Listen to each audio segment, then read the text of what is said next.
दर्शक मित्र हो, नमस्कार.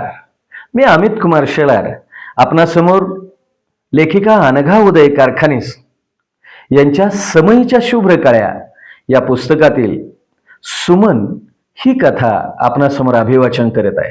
तत्पूर्वी आपण प्रथमच माझ्या चॅनलवरती आला असाल तर माझा चॅनल लाईक, शेअर आणि सबस्क्राईब करायला मात्र विसरू नका. तर ऐकूया अनघा उदय कारखानीस यांच्या समयीच्या शुभ्र काळ्या या कथा संग्रहातील कथा सुमन. सुमन फुलासारखी सुंदर, छोटीशी, गोड बोलणारी सानुली माझ्या शाळेत साधारण 5वीच्या वर्गात प्रवेश घेती झाली होती. सांगलीहून तिच्या वडिलांची बदली होऊन ती आली होती. घरात भावंडे 4 आणि ही दुसरी मुलगी. तिनंही मला माझ्याकडे शाळेत येत्या झाल्या होत्या. त्यांच्या प्रवेशाच्या वेळेस आई आणि तिन्ही मुली शाळेत आल्या होत्या. मुली आईसारख्याच गोऱ्या, नाजूक अंगकाठीच्या हसऱ्या होत्या. या सगळ्याच मला खूप आवडल्या होत्या. पण सुमन ही बोलकी म्हणून पहिल्यापासूनच लक्षात राहिलेली. इरिगेशन कॉलनीतील हे कुटुंब राहत होते. सगळ्या मुली टापटिपीनं आणि दररोज न चुकता शाळेत येत होत्या. कोणतीही तक्रार नाही. नदी पात्रात सलग एकसारखं सपाटीला आल्यावर पाणी वाहत असतं ना, संथपणे, तसंच काहींच्या आयुष्यात असतं. अशी खूप मुलं शाळेत आहेत की दररोज नित्य नियमानं शाळेत येतात, अभ्यास करतात, शिक्षकांचं ऐकतात, शाळेच्या तासाला खेळतात, परंतु कुठंही सर्वांच्या पुढं अथवा सर्वांच्या मागं नसतात, चर्चेत सुद्धा नसतात. एखाद्या जाथ्याप्रमाणे किंवा घोळक्याप्रमाणे ते असतात. वर्गात जशी खूप हुशार मुलं स्वतःहून पहिल्या बेंचवर बसण्यासाठी धडपडतात आणि अभ्यासाची, शिक्षकांची भीती वाटणारी आणि स्वतःला इतरांपासून लपवणारी मुलं आपोआप मागं बसतात. वर्गात 3ऱ्या बेंचच्या रांगेपासून 6व्या बेंचवर जी मुलं बसलेली असतात ती सगळी सरळ मार्गी, आखून रेखून दिलेली मार्ग हाताळणारी, कधीही कोणत्याही भानगडीत न पडणारी, प्रश्नांचं उत्तर येतंय किंवा नाही या संभ्रमात असणारी. एखादा प्रश्न विचारला की पुढच्या बेंचच्या हात ताट सरळ रेषेत वर आलेला असतात आणि मग मधले काहीच थोडे कमी खाली, आणखी खाली वर, अर्धवट वर आणि मागच्या हात तर नाहीतच, मानाही खाली. असं चित्र बऱ्याच वर्गातून दिसत असतं. मला अशा मधल्या पट्टीत असलेल्या या मुलांच्या बद्दल कधीच कोणतीच गोष्ट, तक्रार किंवा कौतुक वजा काही समोर आलं नव्हतं. अशा मधल्या वर्गाच्या पट्ट्यात बसणारी सुमन 5वीच्या वर्गात सलग 2 महिने झालं असतील नसतील मला नक्की आठवत नाही. दररोज माझ्या टेबलावर कधी गुलाबाचं, कधी मोगऱ्याचं आणि कधी गुलछडीचं फुल आणून ठेवायची. मी चौकशी केली, ही फुलं दररोज कोण टेबलावर ठेवतं, तेव्हा सुमनचं नाव कळलं. गुलाबांच्या फुलांचा झुपका त्या दिवशी तिनं माझ्या टेबलावर ठेवला होता. मला सवय होती, माझ्या टेबलावरती फ्लॉवर पॉट आहे, त्यात मुलांनी दिलेली फुलं मी पाण्यात घालून ठेवते. डोक्यात क्वचितच घालते. मुलांनी कधी हट्ट धरला तर फुल घालते, तर काही मुली मोगऱ्याच्या पांढऱ्या शुभ्र फुलांचा गच्च गजरा करून आणतात आणि येवल्या हातांनी मला देऊन घट्ट धरतात केसात घालण्यासाठी. त्या पांढऱ्या शुभ्र कळ्या इतका सुगंध पसरवत असतात की मन भरून जातं त्या वासाने. माझ्या शाळेत ज्ञानेश्वरांचा मोठा फोटो आहे. त्यांच्या समोर आम्ही दररोज ज्ञानेश्वरीचं वाचन करत असतो, निरूपण सांगत असतो. त्या फोटो जवळ जाऊन मी त्याच मुलांचा तो गजरा सैल करून तसबेरीला घालायला लावते. पण कधी कधी त्यांच्या वेणीत घातलेला गजरा काढून त्या मला देतात, तेव्हा तो मला घालावा लागतो. माझे केस लहान आणि त्यात पातळ, मग गजरा एका बाजूला आणि वेणी दुसऱ्या बाजूला असं होतं. कधी कधी गजऱ्यातून फुलं पडतील, काही फुलं दोऱ्यासकट वेणीत टांगल्यासारखी दिसतात, कारण 3री 4थीतील मुली तो गजरा स्वतःच्या हाताने तयार करतात. असा गजरा दिवसभर माझ्या केसात इकडून तिकडं लोंबकळत असतो, पण फुलांचा सुवास मात्र मन प्रसन्न करीत असतो. तर अशा शाळेतल्या मुली, त्यापैकी सुमन, नेहमीच टेबलावर फुलं ठेवणारी. मी पांढऱ्या शुभ्र गुलाबांचा झुपका फ्लॉवर पॉट मध्ये सरकवताना पाहिलं, तर त्या फुललेल्या फुलांच्या बरोबर झुपक्यातून न फुललेल्या अनेक छोट्या छोट्या कळ्या होत्या. त्यांनी कधीच माना टाकलेल्या होत्या. त्या आता कधीही फुलणार नव्हत्या. मी नंतर विसरून गेले. 2च दिवसांनी पुन्हा सुमननं फुलं ठेवलेली दिसली. त्यात ही कळ्या फुलांच्या बरोबर होत्या. मी पुन्हा फुलं फुलदाणीत ठेवली, पण सुवास पसरला होता. फुलांचा गुणधर्मच आहे ना, सुंदरता. देवांच्या पायाशी नाहीतर निसर्गाला समर्पित करणं, हे मोठं सत्य फुलं आपल्याला शिकवून जातात. मलाही हर तऱ्हेची फुलं खूप आवडतात. त्यातल्या त्यात सोनचाफ्याची लांब सडक सोनेरी फुलं ओंजळवर घेऊन छाती भरून त्याचा सुवास हृदयात साठवून ठेवावा, इतकी इतकी ती मला आवडतात. एक एक पाकळी अशी मऊ पिवळीशार सूर्यप्रकाशात न्हाऊन निघालेली. एक बरं आहे, त्याला देत नाही. खूपशे हातात मावतात आणि जवळ जवळ घ्यावीशी वाटतात. त्यांच्या ज्याच्या दारात सोनचाफ्याचं झाड आहे, अशी मुलं न चुकता मला ते आणून देतात. मग मग तो अख्खा दिवस त्या सुवासात भरून जातो. माझ्याही दारात खूप फुलझाडं आहेत. गुलाब, चाफा, जास्वंत, मोगरा, अनंत. मी त्या झाडांशी सुट्टीच्या दिवशी पाणी घालताना, आळं नीट करताना खूप खूप गप्पा मारते. मोगऱ्याला बहार येतो ना, तेव्हा चांदण्याचा सडा वेलीवर पडावा असं वाटतं. मला खरंच बरं वाटतं. याचं बरं वाटतं की कायम फुलात किंवा निरागस गोंडस मुलामध्ये मी वावरत असते. खोटेपणा, मनस्ताप, दुःख, मत्सर या साऱ्यांपासून खूप खूप लांब आमचं हे सुंदरसं जग असतं. तर ह्या फुलांच्या आणि मुलांच्या राज्यातील ही माझी सुमन, कायम मला फुलं देणारी. पण मला एक गोष्ट सारखी खटकत होती की जी फुलं आणून देत होती, त्यांच्या बरोबर अनेक न उमललेल्या कळ्याही असत. मी एक दिवस आवर्जून तिला वर्गातून बोलवून घेतलं, कारण त्या दिवशी तिनं काही मोगऱ्यांचे गुच्छ टेबलावर ठेवले होते. फुललेले 2 फुलं मोठी बाजू आणि बाजूला 4-5 कच्च्या कळ्या. खाली लागून पोपटी रंगाची 2 नाजूक पानंही होती. असं 3-4 गुच्छ अनेक न फुललेल्या कच्च्या कळ्या सोबत होत्या. एखाद्या फुललेल्या फुलांसाठी अनेक न फुललेली फुलं झाडापासून दुरावलेली मला आवडली नाहीत. सुमन ऑफिसमध्ये आली. मी तिला जवळ बोलवलं आणि खुर्ची जवळ पाठीवर हात ठेवून मी तिला तो गुच्छ दाखवले आणि विचारले, काय ग, ही फुलं तुझ्या दारातल्या झाडाची आहेत का? ती म्हणाली, आमच्या घरातून निघालं ना की कुणाच्या ना कुणाच्या दारात अशी फुलं फुललेली असतात. मी ती तोडून तुमच्यासाठी आणते. मला कळे ना काय म्हणावं हिला.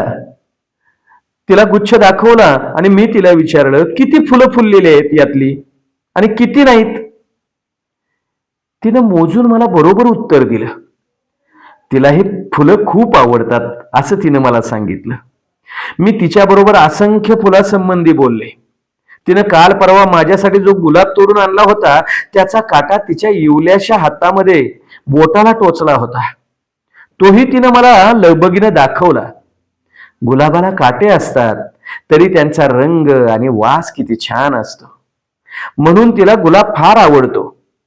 प्राजक्ताची फुलं खाली वाकून खूप वेळ गोळा करावी लागतात आणि ती लगेच कोमेजतात.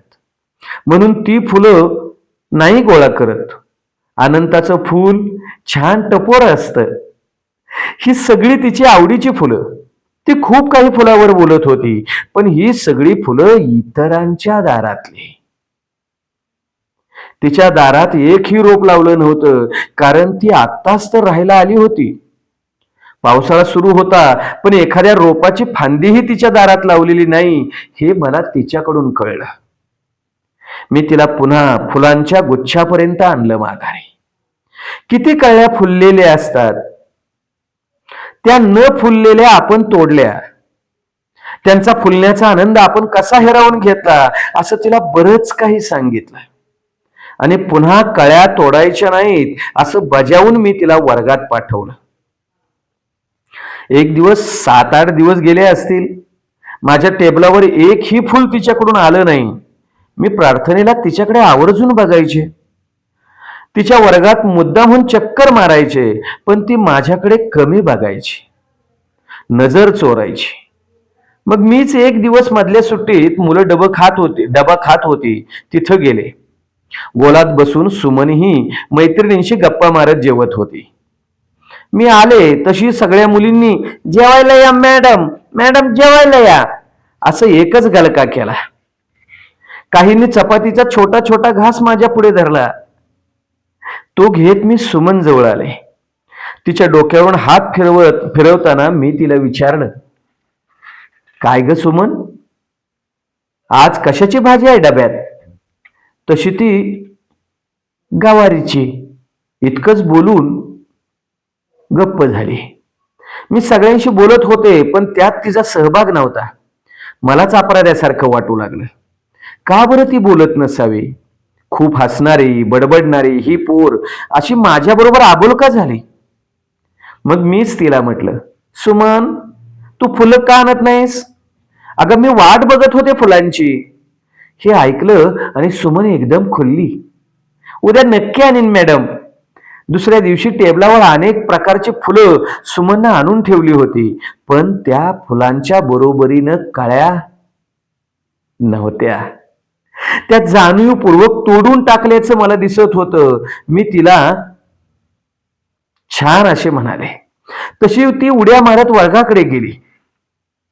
आमच्या शाळेत गेली 15-20 वर्षे दर शनिवारी अवांतर वाचनाचं, गोष्टीच्या प्रगट वाचनाचं, पुस्तकाचं प्रगट वाचन करण्याचा उपक्रम आहे.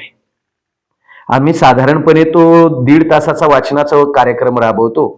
त्यात अनेक पुस्तकं वाचन झालेली आहेत. एक वेळेस शाळेत खेळाचा तास बुडेल, पण पुस्तक वाचनाचा तास बुडायचा नाही. राजा शिवछत्रपती, एक होता कारवर, तोत्तोचान अशी अनेक विविध पुस्तकं वाचून दाखवली जात असत. त्यातच कायम आम्ही श्यामची आई हे पुस्तक सातत्याने वाचत आलो आहोत. तेच पुस्तक घेऊन मी त्या दिवशी सुमनच्या वर्गाकडे दुपारनंतर गेले. वर्गातील इतर विषयांचा तास थांबवून मी तो तास घेतला आणि सर्वांना श्यामची आई या पुस्तकातील मुख्या कळ्या ही गोष्ट वाचून दाखवली. श्यामनं स्वतःला फुलं हवीत म्हणून न फुललेल्या कळ्याही भरभरून तोडून आणल्या होत्या आणि दुसऱ्या दिवशी त्या साऱ्या कळ्या न फुलताच कोमेजून कशा गेल्या आणि नंतर श्यामच्या आईनं श्यामला समजावून कसं सांगितलं की श्याम कळ्या तोडू नये. हे सारं मी रंगवून त्यांना सांगत होते आणि सर्वांना कळ्या तोडायच्या नाहीत असं समजावलं. सुमनला ठाऊक होतं की ती गोष्ट मी तिच्यासाठी सांगत होते. तास संपल्यानंतर ती स्वतःहून ऑफिसमध्ये आली आणि म्हणाली, मॅडम मी आता खरंच कळ्या तोडणार नाही. तेव्हापासून सुमन वरचेवर फुलं आणायची, पण एखादंच कळी नसलेलं फूल तिच्या हातात असायचं. एक दिवस 2-3 बायका शाळेत मला भेटायला आल्या. त्याने ऑफिसमध्ये येऊन ठाण मांडलं. त्या माझ्या ओळखीच्या होत्या, कारण त्या शाळेजवळच राहत होत्या. त्यांनी माझ्याजवळ मुलांच्या तक्रारी केली. म्हणाल्या, मॅडम तुम्ही मुलांना सूचना द्यावर का, दुसऱ्याच्या झाडांची फुलं तोडू नका. दररोज शाळेत येणारी मुलं आमच्या झाडांची फुलं ओरबाडून तोडून घेऊन जातात कितीतरी, म्हणून आम्ही तुमच्याकडे आलोय. जी मुलं फुलं आणतील त्यांना शिक्षा करा असं ते म्हणाले. मी त्यांची बराच वेळ समजूत घालून बोळवण केली. नंतर मी सुमनला समजावलं, दुसऱ्याच्या झाडावरची फुलं तोडू नकोस. ती हो म्हणाली, पण थोडीशी हिरमुसली होती. फुलांचं गणितच वेगळं असतं. झाडावर फुललेलं फूल बघितलं की कित्येकांचं मन आवरत नाही.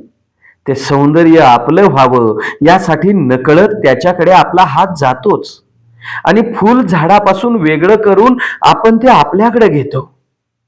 आपल्या सत्तेत ते सौंदर्य ताब्यात आणतो. मग ते कोणाच्या दारात असो वा बागेत. झाडावरची फुलं झाडावरच फुलं असावीत, बाग बहरलेली दिसावी असा विचार तरी अजून रुजलेला नाही. मी खूप लहान होते तेव्हा मुंबईच्या जे हॉस्पिटलच्या मागील बाजूला अचानक अशी गुलाबांच्या फुलांनी बहरलेली बाग मी त्यावेळेस पाहिली होती. लांबच लांब दांड्याला गेंदेदार आणि विविध रंगांची गुलाबांची फुलं मोठ्या दिमाखात दिसत होती. मोठी हिरवी काळपट पानं, फांद्या पण मोठ्या आणि मातीच्या गोलाकार, यामध्ये मधोमध उभी असलेल्या असंख्य रांगेत थांबवलेली रोप आपल्या बरोबर खरंच माझ्या बालमनाला सुद्धा भुरळ पाडली होती त्यांनी. हावरटासारखी मी कितीतरी वेळ तिथं उभे होते. यातलं एखादं तरी फूल मला हवं असं कित्येकदा तरी वाटत होतं. अगदी आज सुमनला जसा काटा टोचला तरी फुलं तोडून आणतेच ना ती, तसंच तसंच करावंसं वाटत होतं. पण त्याला खूप उंच जाळीनं बंद केलेलं कुंपण घातलेलं होतं. त्यामुळं फक्त बघण्यासाठीच बाग उपलब्ध होती. तेव्हा आम्ही चाळीत राहत होतो म्हणून कुंडीतली रोपं कुठं ठेवायची हा प्रश्न होता. आज माझ्या घरापुढं छोट्याशा बागेत अनेक प्रकारची फुलं रोपं आहेत. येता जाता सकाळी येणारी जाणारी माणसं फुललेली न फुललेली फुलं फांद्या फांद्या आडव्या करून तोडून नेतात. कधी कधी मी रागवले तर म्हणतात, देवाला व्हायला नेतोय. बरं आहे, मला जे दररोज जमत नाही ती सेवा यांच्याकडून तरी होते. पण खरं तर आपल्या दारात फुलझाड लावून त्याला आलेली फुलं मनापासून प्रार्थना करून देवाच्या चरणी वाहणं म्हणजे एक तपश्चर्याच आहे. रोपाला रुजताना, वाढवताना, बहरताना आणि त्याच्या सोबत हवं आणि ते फूल देवाला व्हावं. सुमन दुसऱ्याच्या दारातील झाडावर फुललेल्या आयत्या फुलामधील एखादं फूल स्वतःहून हातात आणून देत होती. मी तिला काही न बोलता ते हसत मुखाने घेत होते. खूप सल्ले नियम मुलांना सांगत बसलो तर मुलं ऐकत नाहीत हे मला माहीत होतं. हळूहळू मी सांगते ते तिला कधीतरी कळेल असं मला वाटत होतं.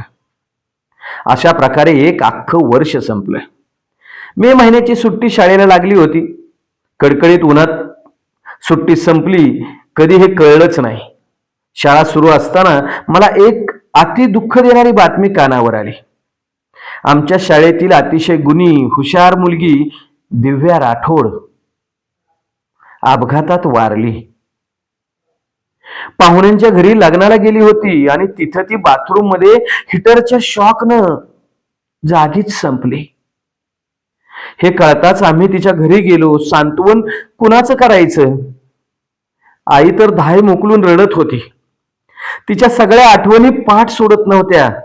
कुठून आणावेत शब्द यांना समजावायला? माझ्या तोंडून शब्दच फुटत नव्हते. फक्त एकमेकांच्याकडे पाहून मोठ्याने हंबरडा फोडावा आणि हृदयात साठवलेल्या दुःखाची कळ घालवावी असं मला वाटत होतं. आम्ही शाळेत सर्व मुलांना प्रार्थनेच्या वेळेस उभं करून तिला श्रद्धांजली वाहिली. तेव्हा मी मुलांना तिच्याबद्दल सांगितलं. ती खूप हुशार आज्ञाधारक मुलगी, सतत भाषणात खेळात गॅदरिंग मध्ये पुढं असायची. पण आज मात्र ती या जगात नाही. देवानं ही कळी फुलायच्या अगोदरच तोडली. तिला जग बघू दिलं नाही. साऱ्या आनंदाला ती मुकली. तुम्ही स्वतःची काळजी घेतली पाहिजे असंच बरचसं मी बोलत होते. वेळ वाहत होते, डोळे वाहत होते, शब्द फुटत नव्हते. तरी मी बोलत राहिले मुलांच्या पुढं. आपल्या आयुष्यातून मुलं उठून जातात आणि आपल्याला ठेवतात तांत दुःख सहन करण्यासाठी, आठवणींचे कड सतत रीते करण्यासाठी.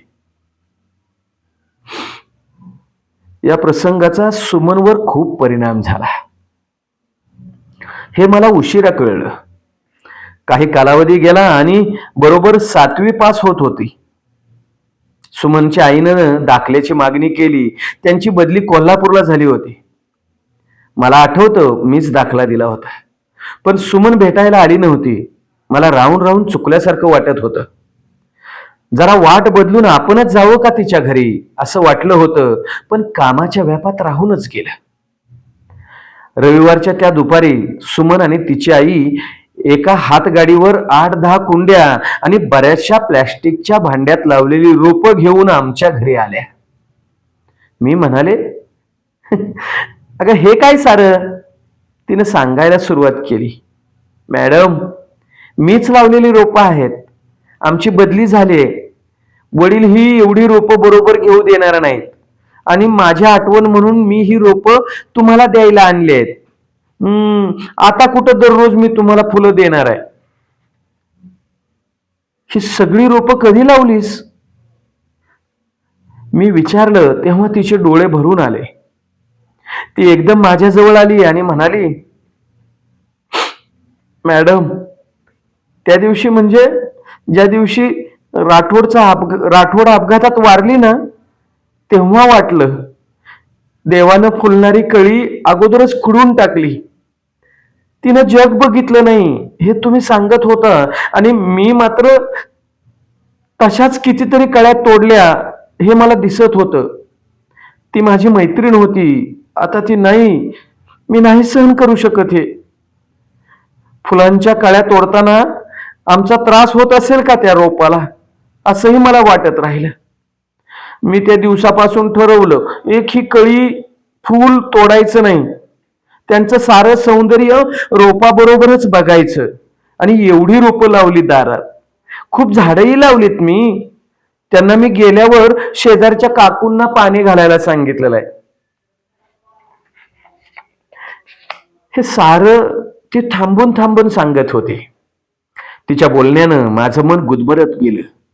मी आवेगानं तिला छातीशी कवटाळून घेतलं. शब्दांची बरसात होत राहिली. ती गेली. खूपशी फुलझाडं माझ्या दारात ठेवून गेली.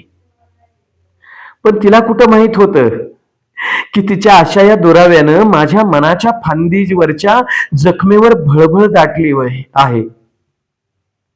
तिच्या जाण्यानं माझ्या मनाचा एक कोपरा कायम कायम तिची आठवण काढत राहणार आहे. अशा असंख्य सुमन आपल्या आयुष्यात वाढतील, फुलतील, पण माझ्यासारख्या शिक्षिका कायम त्यांच्या आठवणीनं झुरत राहतील. तिने दिलेली रोपं आजही माझ्या अंगणात वाढत आहेत. गुलाबाची गेंदेदार फुलं रोपावर फुलली की ती मला खुणवतात. मी त्यांच्या जवळ जाते, मात्र त्यामधील ते गेंदेदार फुल तोडण्यासाठी हात वर जात नाही, तर त्यांच्या उंच उंच झालेल्या फांद्या टपोरे काटे उभे असतात आणि मी अलगद त्या उभ्या काट्यावर माझी बोट थोडा थोडा जोर देऊन टेकवते आणि तो काटा ऋतू लागला की मला सुमनची आठवण येऊ लागते आणि मी सुमनच्या आठवणीत हरवून जाते. सुमन. धन्यवाद.